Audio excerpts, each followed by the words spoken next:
স্বজনদের আহাজারিতে ভারী হয়ে উঠেছে চারপাশ।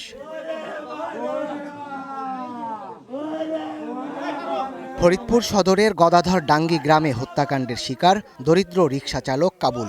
কোনো অপরাধ ছাড়াই প্রতিবেশীর বিরোধ মেটাতে এসে প্রাণ দিতে হয় কাবুল আহমেদকে। গেল রাতে দাদি ও ফুপুকে কোদাল নিয়ে এলোপাতাড়ি হামলা চালান আকাশ মোল্লা।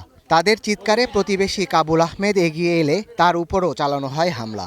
ঘটনাস্থলে মৃত্যু হয় ৩ জনের, আহত হন আরও ৩ জন।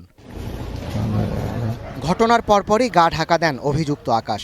সকাল ৬টার দিকে বাড়ির পাশের কলাবাগানে যৌথ অভিযান চালিয়ে তাকে আটক করে আইনশৃঙ্খলা বাহিনীর সদস্যরা।